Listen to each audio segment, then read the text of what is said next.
2016年，艺术家叶伟立与家人移居到这座山城，为的是将另一位艺术家叶世强的故居整理为纪念馆。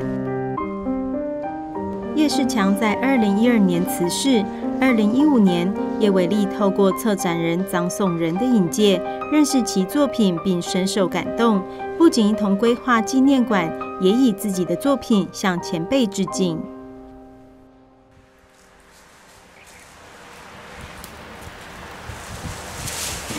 张颂仁先生跟师母那边委托我做这个纪念馆的事情。那我会这么投入这个事情，就是我忽然发现这是一个在媒材上、在学术上、在教学上，是一个很模范的艺术家、跟老师、跟创作者。因为我知道他住在这边6年，我某个程度上，我想要看我住在这里6年会变成一个什么状况。我最早跟林如意女士讨论怎么样推动叶世强的时候呢，我就提到他的纪念馆应该是个庙。我认为他应该做成一个神话，因为他维持了一种中国的一种很正的一种精神。他基本上是拒绝了所有我们惯常认为一个艺术家该要走的道路，就是他基本上回避了，也拒绝了所有的艺术机制最关键的道路。大展览、美术馆展览、画廊跟艺评家的各种的沟通。可是，在这样的一个孤立状态，它能够维持一个时代艺术，这个是非常独特的。演到今天，我们觉得他的作品是有当代意义的。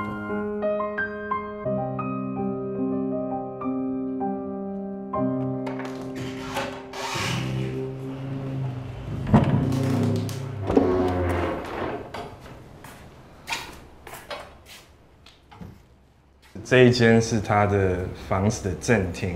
里面的他的家具跟他的物件大部分就是木头，所以他是被白蚁全部都吃光光了。所以我们其实丢了很多的家具。这张床就是我太太的外公的床，因为我们把他的卧室拆掉了。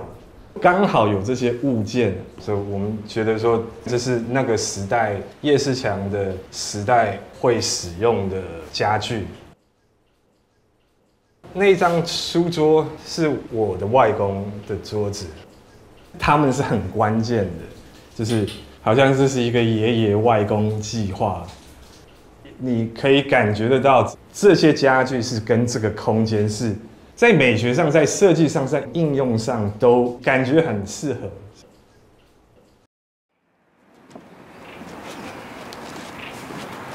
他要搬他的外公的桌子进去叶老师那个房子的时候，屋里面的那个窄门怎么样都进不去。后来他决定要就是把那个窗户整个拆掉，然后那刚刚好，那个桌子就可以从那个窗户塞进去。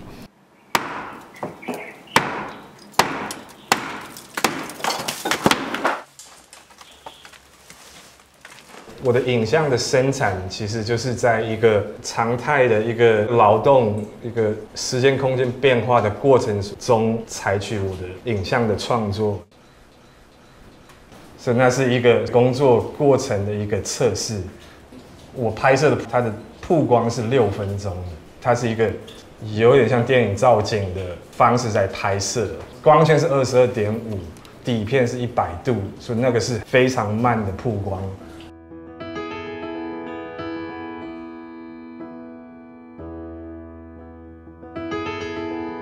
这一张算是一个去年在这里的一个代表作。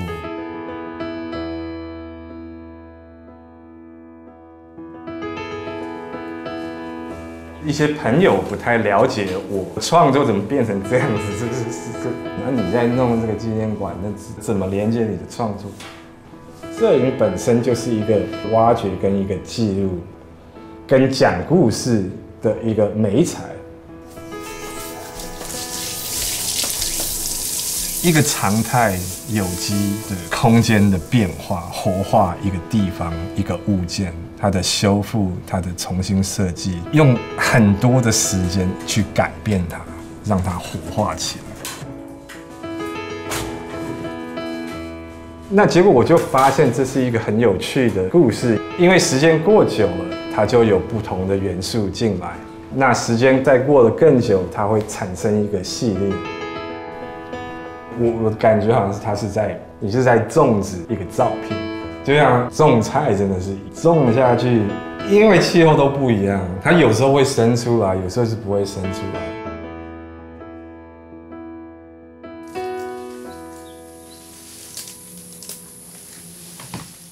他第一个作品就是在湾潭把他在那里的故居重新整修，花了很长的时间，几个月把这个地方弄干净，把它变成了一种有历史记忆的，可是有一个独立的从土地再重新提拔出来的一个空间，然后在那里面再把叶世强的精神演绎，这个整个过程在艺术语言上都做得非常的准确。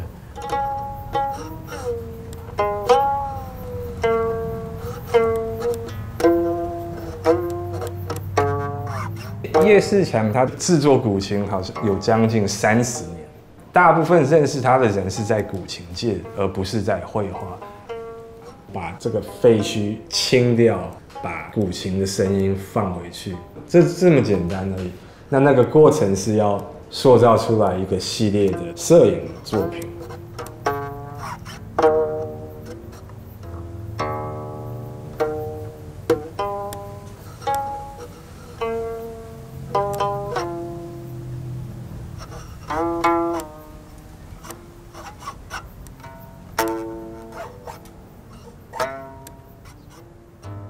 画家他画一个空间，他是用画笔在画布上画。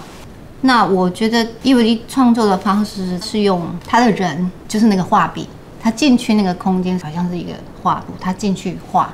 他要透过很多劳动啊、清理啊、刷洗啊，去把那个空间变成一个他想要的那个空间的画面。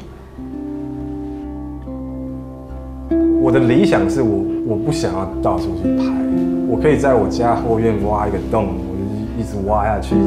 保证你挖下去那个东西冒出来是很奇怪的，会越来越奇怪。我的取向会比较是这样做。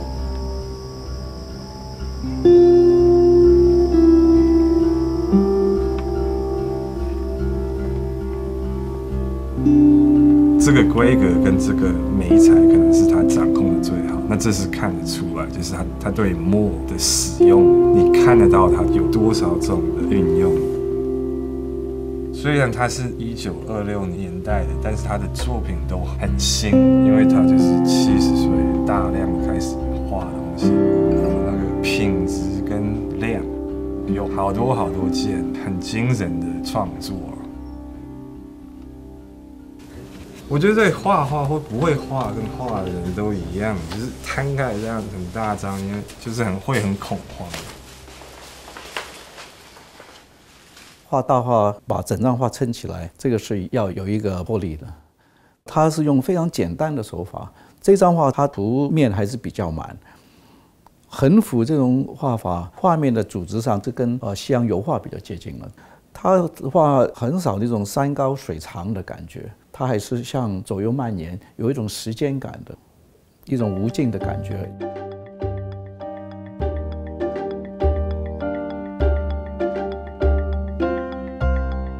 听说就是他的工作持续有一个像一个水桶，里面是很脏的，它可能有不知道有茶叶有墨，它是不丢的，里面有很多的抹布。他应该是透过非常多的实验，他才知道那个抹布要怎么粘，才会有这样子一个效果。我不知道他这是刻意的还是不是刻意，因为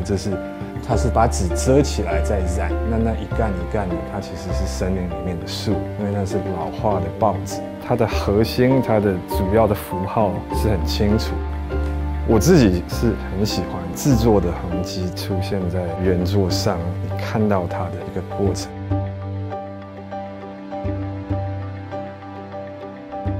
它有的时候往往就是几笔，就把一个很大的空间可以撑起来，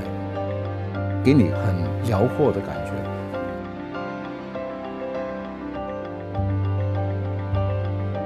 很多作品我都非常喜欢，这种诗词整子的话，很多都是很简单的，可是意境很隽永。这张画也像一个自画像，他几十年来一直是做古琴出名的，也那个时候也是依赖做古琴糊口。从这张作品可以看得出，他很精彩的书画的修为，这些字也想现在画字。这是叶世强他自己做的古琴，做玩古琴的系统。这3个木头凳也是他设计的凳子，其实这是非常极简、非常好的设计的。这2个缸是当成古琴的共鸣，有音效的作用。基本上，你假如做得出来一个手工制的古琴，你的手是很灵巧，你几乎什么都可以做。我刚进来的时候，在这个房子找到的他使用的烛台，这一只是原作，上面这个台子它是一个油漆盖，就是在材料上都特别的制作。这个照片有点是献于叶世强。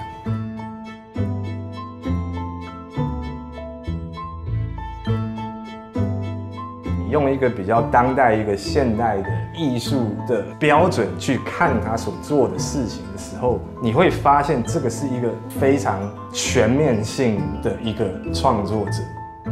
他的绘画就是2D 的，他会制作古琴，古琴是一个精密的木工，它又是一个雕塑，它还有工艺，它还有声音，它还是一个音乐，某个程度上音乐家。一个20年代出生的人，到了今天作品还能有当代意义的话，这个意义必须是在整个大时代里面能够打开一个往前走的路。我觉得他是一个在几个大时代延续下来的，可以对今天有启示的一个艺术家。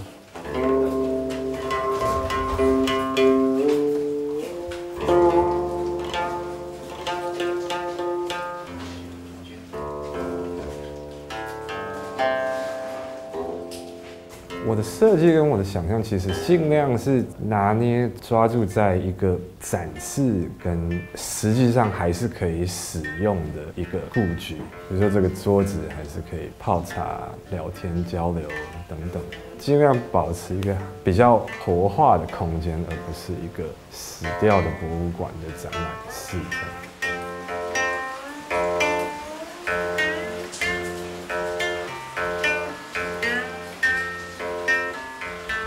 常常会感觉，其实他在做的一件事情，可能就是在我的眼睛里面看到，我感觉到一种分身在做一个事情，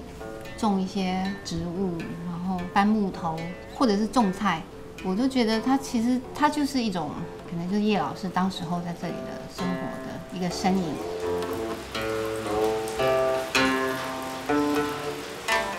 叶伟立呢，我觉得在艺术精神上有一点是跟叶世强是非常相通的，就是他们都是从最基础的生活里面找到艺术，他们也在艺术里面把艺术的基本的核心一直咬得不放，而这个呢是叶世强贯彻了一辈子的一种修炼，所以叶伟立来介入这个工作是最恰当，尤其是他把这个工作也变成他的作品。因为无论一个评论家、一个策展人怎么样去介绍一个艺术家，他们2个是分开的。可是要把他的作品跟自己的作品变成一起的话，只能通过一个艺术家来做。